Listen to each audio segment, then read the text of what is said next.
Alors, pour parler de tout cela, maître Brigitte Bogucki, bonjour. Bonjour. Vous êtes avocat à la Cour, spécialiste en droit de la famille, des personnes et de leur patrimoine. Alors pour vous, donc en tant que juriste, qu'avocate, c'est quoi le problème majeur soulevé par ces pratiques de don de sperme artisanales? Pour moi, le fait que les pères, comme les mères, c'est-à-dire qu'il n'y a pas en droit de statut du géniteur. On est père ou on n'est pas père. C'est extrêmement binaire. Le problème, c'est qu'ils n'en sont conscients ni les uns ni les autres. Les pères ne sont pas conscients que pendant 28 ans après la naissance de l'enfant, on va pouvoir les poursuivre pour leur demander de reconnaître l'enfant et les forcer, même s'ils n'en ont pas envie. Donc demander un test de paternité 28 ans Demander après? un test de paternité 28 ans plus tard, oui, c'est tout à fait envisageable. Et de les forcer à reconnaître l'enfant qui va de ce fait avoir des droits. Et de la même façon, lorsque les droits, par exemple, sur l'héritage du père au même titre que les frères et sœurs qui existeraient? Absolument, exactement au même titre. Avec aussi le fait qu'en France, on ne puisse pas déshériter ses enfants et que les enfants ont une part qu'on appelle réservataire, c'est-à-dire une part minimale dont le quantum dépend du nombre d'enfants qu'on a. Et puis, d'un autre côté, les mères, quand elles disent « nous voudrions qu'il sache d'où il vient cet enfant », oui, mais attention, parce que le père, lui, pendant toute sa vie, y compris par testament à sa mort, peut reconnaître l'enfant. Et qui dit reconnaître l'enfant dit en être le père, et à partir du moment où je suis le père de l'enfant, j'ai des droits qui sont les droits naturels d'un père, exactement identiquement que si vous étiez un père divorcé ou un père séparé. Il n'y a aucun délai pour reconnaître un enfant? Non. Ah, d'accord. Et comment est-ce qu'on reconnaît un enfant? À la mairie. Mais si c'est pas le... Je peux pas reconnaître l'enfant de n'importe qui. C'est un délit, mais vous pouvez. Ah oui, d'accord. On ne vous demande rien. Vous allez à la mairie, vous dites voilà, bonjour, je suis le père de tel enfant qui a été accouché à tel endroit, de telle mère. Enfin, on vous demande quand même un certain nombre d'informations que vous êtes censé avoir. Si vous ne les avez pas, on suspecte un problème. Oui, puis j'imagine que dans son testament, on peut aussi laisser un test de paternité, par exemple. Non, on peut dire je reconnais tel enfant par testament. Laisser un peu d'ADN, éventuellement? Non, c'est même pas la peine. On dit je reconnais tel enfant. À la mère de dire non, c'était pas lui. À la mère ou à l'enfant de l'enfant. contester si nécessité. De la même façon que quand vous avez un enfant, vous allez déclarer l'enfant à la mairie. On ne vous demande pas de justifier que c'est bien vous le père de l'enfant que vous déclarez. Une chance d'ailleurs parce que c'est pas toujours...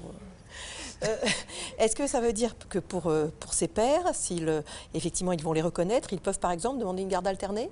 Pourquoi pas? Alors pas tout de suite, la justice n'est pas idiote. C'est-à-dire que vous n'allez pas avoir un enfant que vous avez eu il y a 10 ans, vous ne l'avez jamais vu, et du jour au lendemain vous dites tiens je vais le reconnaître et puis je vais demander la résidence alternée.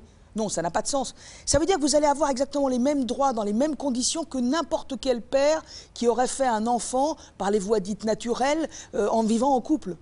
Si vous reconnaissez cet enfant comme dans un de vos reportages en naissance, c'est-à-dire que vous faites une reconnaissance qu'on appelait joliment avant sur le ventre, et puis vous le reconnaissez à sa naissance, puis vous demandez à le voir régulièrement, vous allez avoir des droits, vous allez avoir un droit de visite et d'hébergement, et puis un jour vous pouvez demander la résidence alternée, puis un jour vous pouvez demander la résidence de l'enfant.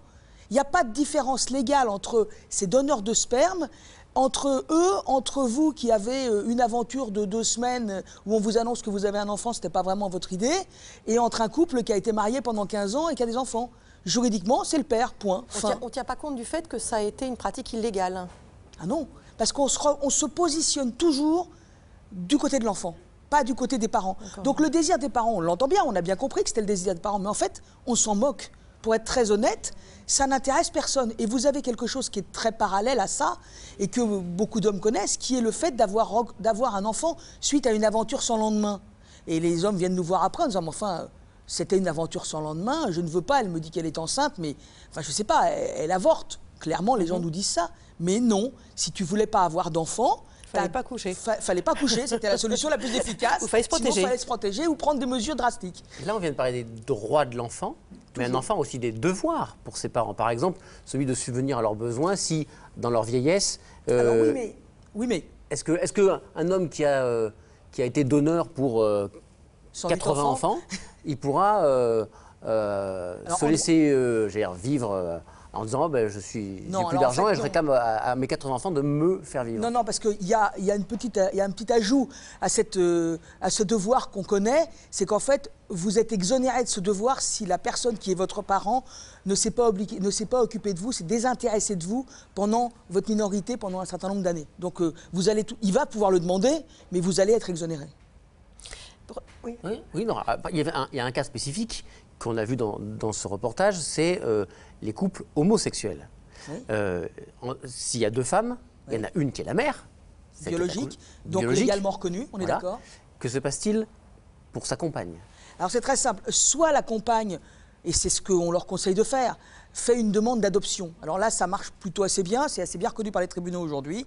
Donc la compagne va aller voir un avocat, va faire une demande d'adoption de l'enfant, et à partir de ce moment-là, elle va avoir des droits comme un parent.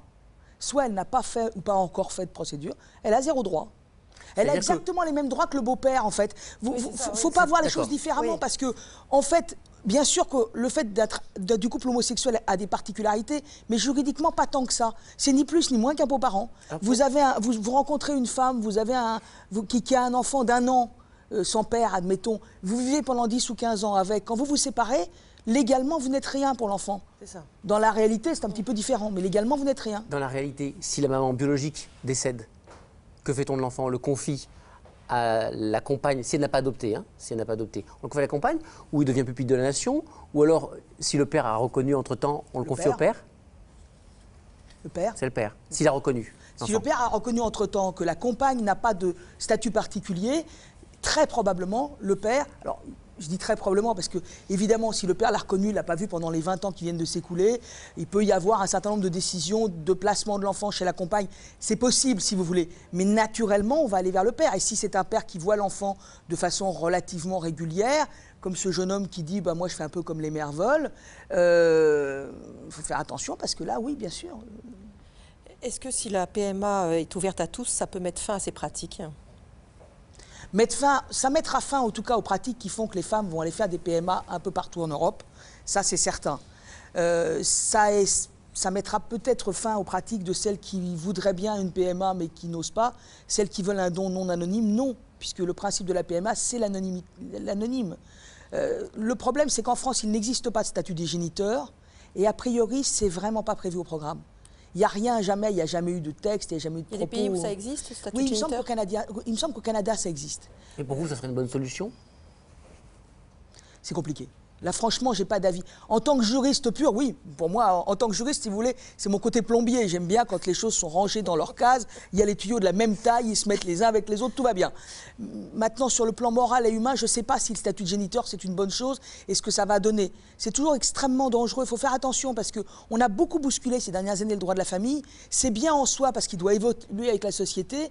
Les inconvénients, c'est qu'on ne se rend pas compte nécessairement de ce que ça va donner, de ce que ça va ouvrir comme porte. Personne n'a imaginé, quand on a ouvert les possibilités de la PMA, etc., qu'on allait avoir des gens qui ont 100, 110 enfants par don de sperme. Enfin, je veux dire, c'est inimaginable. Un dernier mot, on a entendu dans le reportage que le don de sperme, donc artisanal, était passible de 2 ans d'emprisonnement et 30 000 € d'amende. Oui. Ça se fait ou pas? Il y a des condamnations?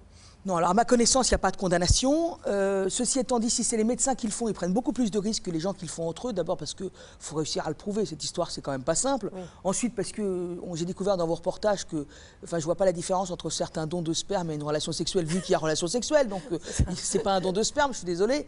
Dans le reste des cas, oui, c'est punissable. Pour l'instant, l'État a fait le choix de ne pas poursuivre. Juste un conseil. Qu'est-ce que vous diriez aux couples qui réfléchissent à se tourner vers le don artisanal? Se renseigner, aller chez un médecin pour prendre les renseignements médicaux et aller chez un avocat pour prendre les renseignements juridiques de façon à faire le choix en toute connaissance de cause et sur les éléments médicaux et sur les éléments juridiques parce que c'est très triste de voir cette femme qui dit « je n'aurais jamais imaginé » et visiblement elle est poursuivie par quelqu'un qui va lui faire des ennuis sur très longtemps. Mais c'est très triste aussi de voir ce couple de femmes qui disent « je veux que mon enfant connaisse son père ». Il y a un risque. Le risque, c'est tout simplement les accidents de la vie parce qu'aucune de ces personnes ne se rend compte que le risque, il est de 28 ans. C'est énorme, 28 ans. En 28 ans, tout peut arriver. Le monsieur qui a donné son sperme plein de bonne volonté peut, pour une raison médicale, devenir infertile et se dire « mais moi, j'ai déjà un enfant et j'ai toujours voulu un enfant, donc je vais le reconnaître ». La femme qui ne voulait pas qu'on force l'enfant peut se retrouver à la rue et dire « mais moi, il faut que je nourrisse mon enfant, donc je vais le forcer à le reconnaître parce que cet enfant a besoin d'être nourri ». Il y a trop d'aléas dont les gens ne sont pas conscients. Voilà. Merci beaucoup.